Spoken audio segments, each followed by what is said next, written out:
Saludos cordiales, estimado máster, estimados compañeros. Soy Richard Rubio, estudiante de la carrera de Educación Básica en Línea, perteneciente al cuarto semestre paralelo C1 de la Universidad Estatal de Milagro, UNEMI. Hoy presentaré ante ustedes el tema Epistemología y orientaciones metodológicas en matemática. La epistemología matemática se encarga del estudio del desarrollo del conocimiento matemático. Analiza el papel primordial de la solución de problemas específicos, tanto concretos como teóricos, en el avance de la construcción del conocimiento científico. Es decir, investiga cómo se origina y evoluciona el saber matemático. Las matemáticas son consideradas una ciencia especial. Filósofos han admirado la seguridad de sus resultados y el público en general reconoce su estatus a través de expresiones como precisión matemática. Por su parte, los matemáticos antiguos como los egipcios, griegos, babilonios y persas desarrollaron la aritmética, incluyendo operaciones básicas, multiplicación, fracciones y raíces cuadradas. En América, los mayas crearon un sistema de calendarización elaborada y eran astrónomos expertos, además de que desarrollaron el concepto del número cero. Con el avance de las civilizaciones, la geometría se utilizó para calcular áreas, volúmenes y medidas. Entre ellos, los pioneros, nuevamente, estaban los griegos. Por su parte, los persas desarrollaron el álgebra, lo que facilitó la división de herencias y la asignación de recursos, involucrando la resolución de ecuaciones lineales y cuadráticas. También, los griegos implementaron la teoría de números, analizando números figurados y teoremas. Filosóficamente hablando, la demostración matemática permite dar objetividad a los resultados. El interés creciente hacia la matemática surge de los mismos matemáticos y lógicos, lo que da mayor validez a esta epistemología. Orientaciones metodológicas. La matemática se desarrolla de manera escalonada, usando situaciones ejemplares como base del aprendizaje. La enseñanza de las matemáticas se concibe como un proceso gradual y basado en ejemplos específicos. La preparación de futuros docentes de matemáticas sigue un enfoque en 3 etapas. En la primera etapa, los estudiantes resuelven problemas con apoyo de las TICs. En la segunda etapa, se enfatiza las lecciones de modelado, es decir, la aplicación de conocimientos matemáticos para la resolución de problemas, ya sean reales o ficticios. Y por último, la tercera etapa, los estudiantes desarrollan e implementan estrategias para el estudio de un tema específico del currículo escolar y además crean sus propias estrategias. Las orientaciones metodológicas tienen un enfoque orientado a metas, es decir, construyen la enseñanza considerando las metas de los estudiantes. Tienen como objetivo generar competencias lingüísticas técnicas, además de la comprensión del discurso público y finalmente a nivel profesional busca la preparación técnica especializada. Para finalizar, la relación entre las matemáticas y la realidad se da de la siguiente manera. Las matemáticas escolares no son iguales a las matemáticas de la vida cotidiana, puesto que las matemáticas dentro de la escuela se están dando en un espacio controlado y en la vida real inciden otros factores que alteran o que pueden influir en el resultado. Además, existen diferencias entre lo que se enseña y lo que se aplica. Es decir, no toda la matemática se está utilizando en la vida cotidiana. Muchas gracias a todos ustedes por su tiempo y la atención prestada a esta exposición. Hola, mi nombre es Vanessa del Rocío Salazar León. Estudio en la Universidad Estatal de Milagro, Facultad de Educación Básica, modalidad en línea, cuarto semestre en el aula C1. El día de hoy les voy a hablar sobre lo que es una introducción a la matemática. Bien, la matemática es mucho más que números y operaciones. Es un lenguaje universal que nos permite comprender, analizar y resolver situaciones de la vida real. Su importancia radica en que es una herramienta para pensar con mucha lógica, razonar con claridad y encontrar soluciones a problemas tanto prácticos como abstractos. El área de matemáticas se caracteriza por tres dimensiones. Primero tenemos la matemática abstracta. Esta de aquí estudia las ideas y conceptos puros, con números, figuras, funciones, ecuaciones. Esta nos ayuda a razonar y crear teorías que sustentan toda la ciencia matemática. Fundamentos puros. Estos son la base teórica y las reglas que le dan coherencia a toda la matemática. Aquí entran lo que son los axiomas, las propiedades y principios que garantizan que los resultados sean totalmente confiables. Las aplicaciones reales. La matemática no se queda en los libros, se aplica en la vida diaria para medir, calcular presupuestos, interpretar gráficos, diseñar lo que son las construcciones, analizar estadísticas, manejar la tecnología, entre otras. En resumen, la mejor forma que tenemos para aprender la matemática es haciéndola, practicando, aplicando conceptos en diferentes contextos de la vida diaria. Bien, ahora aquí tenemos un glosario de términos. Aquí hemos seleccionado los más comunes o los que escuchamos o yo escucho con más frecuencia, ¿no? Bien, por ejemplo tenemos la adición. Esta es la operación de sumar. ¿Quién no sabe sumar? 1 más 1, 2. Esta es la adición. Luego tenemos lo que es la palabra aleatoria. Esto es algo que ocurre al azar. Por ejemplo, esto lo practicamos al momento de tirar un dado. Eso es algo aleatorio. Luego tenemos lo que es el álgebra. Estos son el uso de letras y números y símbolos para representar los números, ¿no? Luego tenemos lo que es la altura. Esta es una distancia que se calcula desde la base hasta el punto más alto. Luego tenemos lo que es un ángulo. Esta es una abertura que está formada por dos líneas que se cruzan, como por ejemplo podemos verlo aquí, ¿no? Luego tenemos lo que es la aritmética. Este es el estudio de las operaciones básicas, como son la suma, la resta, la multiplicación y la división. Por lo siguiente tenemos lo que es el binomio. Esta es una operación algebraica con dos términos. Como por ejemplo podemos ver aquí A más B.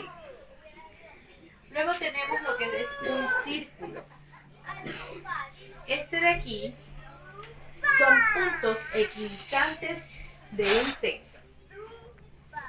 Luego tenemos lo que es una diagonal. Una diagonal es un segmento entre vértices no consecutivos. Tenemos lo que es un diagrama. Este de aquí es lo que es una representación gráfica de algo, ¿no? Tenemos la división. Esta es una operación opuesta a la multiplicación. Por ejemplo, en la multiplicación multiplicamos 3 por 2, son 6. En cambio, lo opuesto a la multiplicación sería que yo divida 3 dividido para 2, me daría 3. Luego tenemos lo que es un eje. Luego tenemos lo que es la división. Esta es una operación inversa de la multiplicación. Como por ejemplo, luego tenemos la división. Es una operación inversa a la multiplicación. Como por ejemplo tenemos 2 dividido para 2 es igual a 1. Luego tenemos lo que es un eje. Esta es una línea que va a dividir cualquier figura en dos partes iguales. Luego tenemos una ecuación. Esta es la igualdad de incógnitas. Luego tenemos el exponente. Este es el número de repetición de una multiplicación. Es decir, cuántas veces vamos a multiplicar un número. Por ejemplo, 2 elevada a la cuarta. Luego tenemos lo que son los factores. Corta ahí que yo no. Tenemos también lo que son factores. Estos son números que multiplicados nos van a dar otro número, ¿no? Luego también tenemos lo que son las fracciones. Las fracciones son las partes de un todo, las partes en las cuales voy a dividir un entero, ¿no? También tenemos lo que son los múltiplos. Estos de aquí son los resultados de multiplicar un número. Luego tenemos los paralelogramos. Los paralelogramos son nada más y nada menos que polígonos con lados paralelos. Muy bien, esta es la explicación que puedo aportar por el día de hoy. Porque ahí hay muchos más términos, pero he seleccionado los más importantes para mí. 3. Hola, hoy hablaremos de la historia de la matemática y su relación con la filosofía. Origen y civilizaciones antiguas. La matemática no nació de golpe, sino que fue creciendo con las necesidades del ser humano: contar, medir y construir. En Egipto se usaba para medir tierras y levantar pirámides con geometría. En Mesopotamia crearon un sistema en base 60. De ahí vienen los 60 minutos de la hora y los 360 grados. Lo hemos plasmado aquí en esta imagen. Los griegos la transformaron en teoría. Pitágoras, todo es un número. Euclides, la geometría en los elementos. Arquímedes, en áreas, volúmenes y física. En India nació el cero y el sistema decimal. En el mundo árabe, en Guaresini, desarrolló el álgebra y la trigonometría. Edad media y edad moderna. En Europa se aplicó en astronomía, comercio y arquitectura. En el Renacimiento, Descartes unió álgebra y geometría con la geometría analítica. Más tarde, Newton y Leibniz inventaron el cálculo, esencial para la física y la ingeniería. En la actualidad, hoy la matemática está en todo. Está en la tecnología, economía, educación e investigación. Sin ella no existirían los celulares ni internet. Matemática y filosofía. Desde Grecia, ambas han estado unidas, ya sea por Pitágoras, los números que son la esencia del universo; Platón, las matemáticas llevan al conocimiento verdadero; Aristóteles, pues, la base del razonamiento lógico. En conclusión, la matemática nos dice cómo razonar con precisión. Gracias. Mi nombre es Gloria Estefanía Ullaure Ludeña, estudiante de la Universidad Estatal de Milagro. En esta ocasión voy a exponer las teorías del conocimiento matemático, y para aquello voy a hacer uso de este papelógrafo, en el cual contiene un organizador gráfico para de una manera estructurada comprender las 3 teorías del conocimiento matemático. Cada una pues de ellas nos ayudará a entender los diferentes aspectos de la matemática y cómo explica cada uno su funcionamiento o la creación de la matemática o la existencia de la matemática. Entre ellos tenemos el constructivismo. El constructivismo sostiene netamente que los objetos matemáticos solo existen al ser construidos. O sea, si se pueden construir, existen. Y define que son creaciones netamente de la mente humana. No así el platonismo. Este, en cambio, afirma que los objetos matemáticos existen en una realidad abstracta. Quiere decir que ya existen y lo que hace el ser humano es descubrirlos. Entonces, pone como ejemplo a lo que es unas ruinas descubiertas por un arqueólogo, las cuales existían de miles de años, pero no eran descubiertas, pero ya existían, con anticipación o previamente existían, sino que fueron descubiertas. Asimismo, pone como ejemplo a la matemática, que han sido descubiertas por el ser humano, pero que no existían en la mente humana, sino han sido estudiadas y descubiertas. En cuanto a la teoría del formalismo, En cambio, esta sostiene que las matemáticas son esencialmente juegos de símbolos, lo cual nos dice que son manipulados por reglas precisas.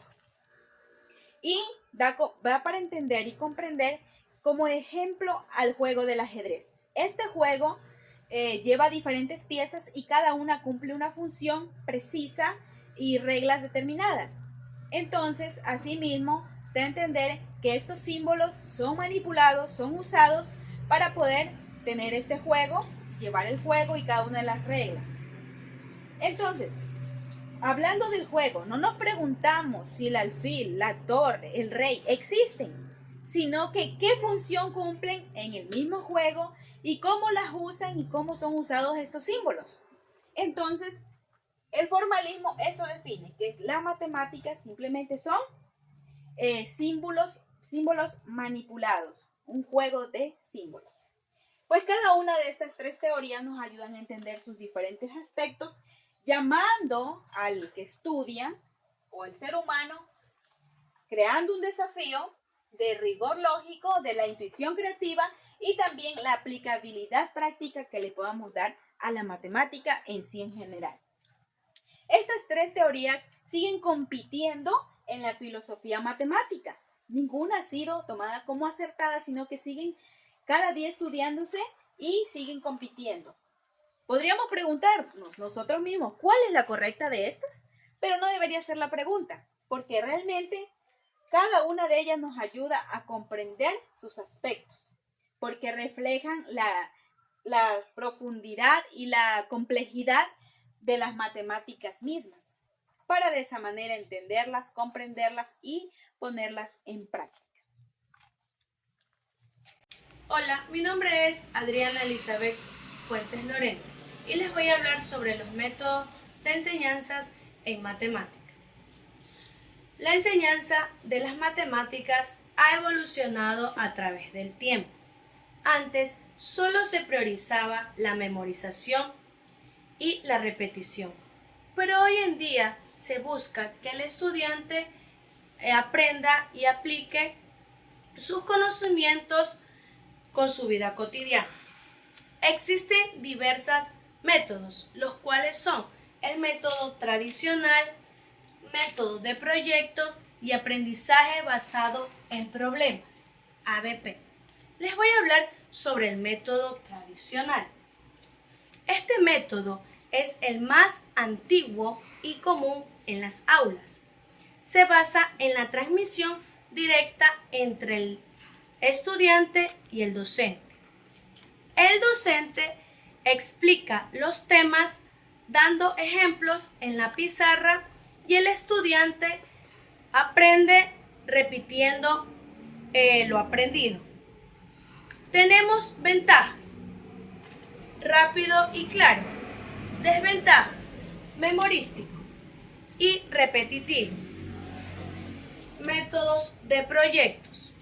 Este método se basa en que el estudiante aprenda matemáticas desarrollando un proyecto real, integrando los conocimientos con su vida cotidiana. Tenemos ventajas: que motiva y crea conocimientos al estudiante. Desventaja: puede consumir más tiempo que el método tradicional. Aprendizaje basado en problemas. Este método hace que el estudiante practique un proyecto, sea real o simulado. Que los estudiantes relacionen sus proyectos con problemas y estos tengan soluciones. Tenemos las ventajas: desarrolla pensamiento crítico. Y desventajas: puede ser difícil implementar un proyecto en las aulas. Gracias. Hola, mi nombre es Giovanna Zapata Fuentes, pertenezco al aula C1 y hoy les voy a hablar sobre la importancia de las matemáticas en la ciencia. Las matemáticas son consideradas el lenguaje universal de las ciencias, porque permiten expresar con exactitud los fenómenos naturales, formular hipótesis También lo que es expresar con exactitud los fenómenos naturales y comprobar teorías y predecir resultados. Sin ella, la ciencia no tendría bases sólidas para explicar la realidad. En el ámbito científico, las matemáticas cumplen varias funciones fundamentales. Por ejemplo, cuantificación de fenómenos. Gracias a las matemáticas es posible medir lo que es las magnitudes como el tiempo, el espacio, la masa, la velocidad, la energía y también la temperatura, lo que permite describir el mundo de una manera más objetiva. Por segundo tenemos también lo que es la modelación de la naturaleza, a través de lo que es ecuaciones, funciones y gráficos. Los científicos representan fenómenos complejos, como el movimiento de los planetas, la propagación de ondas o el crecimiento de una población. Tercera, tenemos también lo que es la predicción científica. ¿En qué ayudan las matemáticas? Hacen posible anticipar sucesos futuros, como por ejemplo eclipses, cambios climáticos, evolución de enfermedades, o también comportamientos de partículas subatómicas. Por cuarto, también tenemos lo que es la validación de teorías. La ciencia requiere comprobar que los resultados experimentales coincidan con los cálculos matemáticos. Así, las matemáticas se convierten en la herramienta que confirma o descarta hipótesis. Y por quinta, tenemos lo que es la base del desarrollo tecnológico. Campos como la ingeniería, la informática, la biología molecular, la medicina moderna o también la economía aplican matemáticas para innovar, resolver problemas de la sociedad. En conclusión, las matemáticas no solamente son una herramienta, sino el fundamento mismo de las ciencias. Permite transformar las observaciones en conocimiento comprobable, hacen posible el proceso científico y garantiza el avance tecnológico para mejorar la humanidad. Muchas gracias. Saludos cordiales, mi nombre es María Romero y voy a exponer el tema que me ha tocado. Desarrollo del pensamiento crítico a través de la matemática. Nos dice que se fortalece a través de la matemática, ya que éstas fomentan el razonamiento lógico, la resolución de problemas y la capacidad de analizar información de manera estructurada. Al enfrentar situaciones matemáticas, los estudiantes pueden identificar patrones, a formular hipótesis y evaluar resultados, lo que les permite tomar decisiones fundamentadas. Además, al explicar y justificar sus procedimientos, desarrollan habilidades de argumentación y reflexión, mientras que la aplicación de las matemáticas en contextos reales, como estadísticas o problemas cotidianos, les ayuda a conectar la teoría con la práctica y a tomar decisiones más conscientes e informadas. Aplicación de la matemática en la vida cotidiana. Dice que nos permite resolver problemas como calcular gastos y evaluar propuestas, hasta medir ingredientes para cocinar, a planificar viajes o interpretar estadísticas, ya que su uso es muy necesario. También nos ayuda a organizar el tiempo, a estimar distancias y comprender porcentajes o descuentos de nuestras compras día a día. De esta manera, las habilidades matemáticas nos facilitan la vida diaria y fomentan un pensamiento lógico y crítico frente a diversas situaciones. Buenos días con todos. Soy Amy Cristel Ortega Merchán, estudiante de la Universidad Estatal de Milagros, cursando el cuarto nivel de la carrera de Educación Básica en Línea, paralelo C1. Hoy les hablaré sobre dos importantes temas que tenemos: retos y desafíos en la enseñanza de las matemáticas e investigación en educación matemáticas. gracias a la materia de aprendizajes de la matemática dirigido por el magíster Ángel Mendoza Hidalgo. Estos dos temas están relacionados, ¿por qué? Porque nos muestran las dificultades que existen al enseñar y aprender matemáticas, pero también como la investigación nos ayuda a encontrar nuevas soluciones y estrategias. Primer tema, retos y desafíos. Para los retos y desafíos tenemos ansiedad matemáticas. Por ejemplo, cuando un alumno ve una fracción complicada, se bloquea, aunque con un ejemplo simple como una pizza dividida en partes iguales y el niño lo puede entender. Siempre los niños aprenden con ver, con la visión.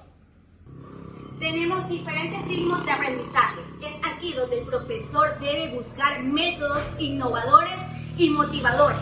Por ejemplo, jugar en cálculos usando la tecnología. Sabemos que hoy en día hay varias aplicaciones donde podemos mandar al alumnado a practicar para que así ellos se motiven y les guste lo que es esta área del aprendizaje de las matemáticas. La innovación del docente es aquí donde el docente, nosotros como futuros docentes, tenemos que saber cómo llegar al estudiante.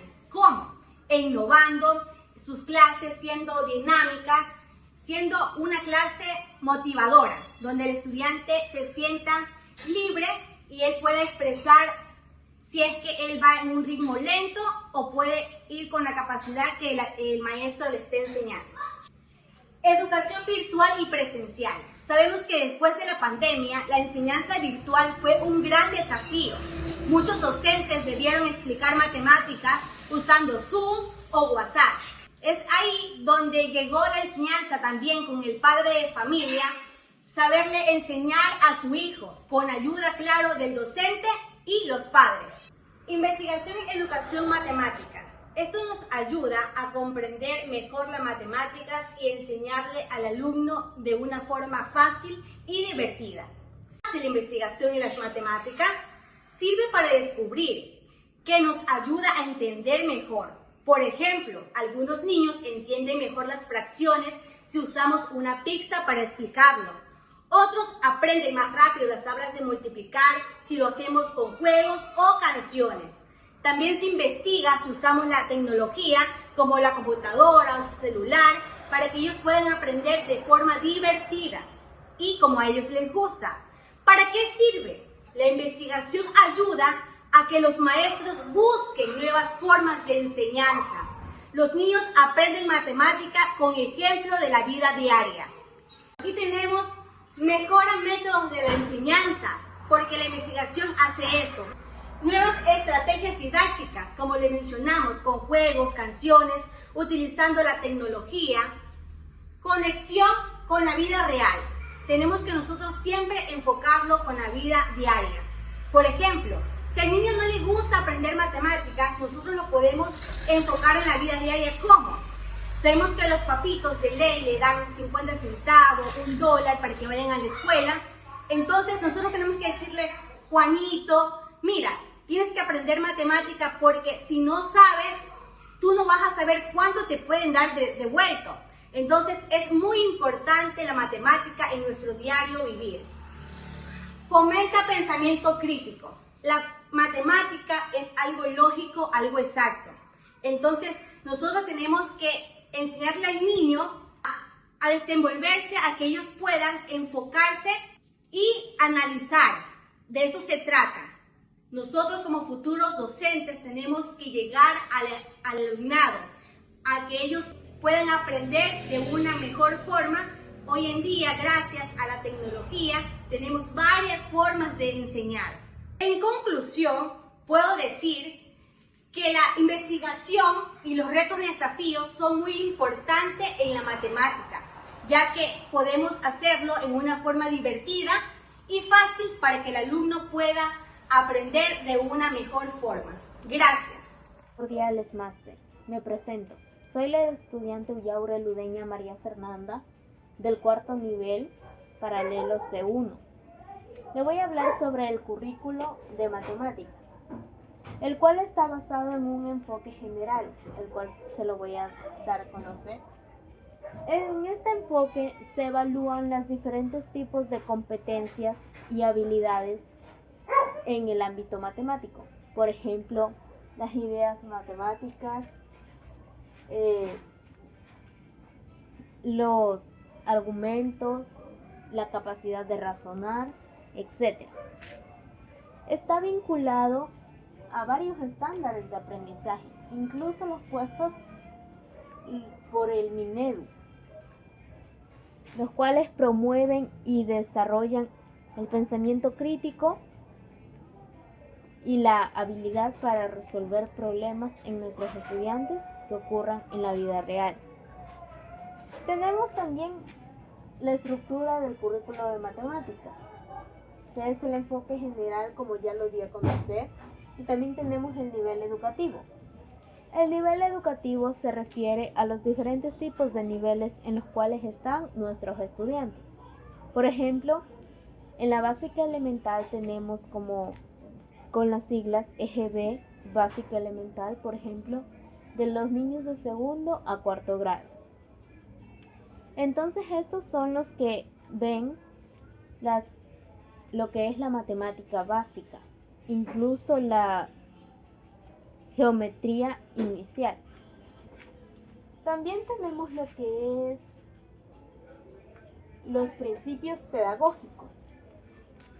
Estos principios pedagógicos tienen un motivo central. Ven al estudiante como sujeto central del aprendizaje. Nosotros como docentes tenemos que ver a nuestros estudiantes como ese sujeto en el cual nosotros vamos a depositar esa información que queremos que el estudiante adquiera. También tenemos la actualización 2025-2026. Este nuevo currículo de 2025-2026 nos incluye ajustes para fortalecer lo que es la enseñanza en el área de las matemáticas y cómo podemos incluirla o cómo se aplica en la vida en los casos reales.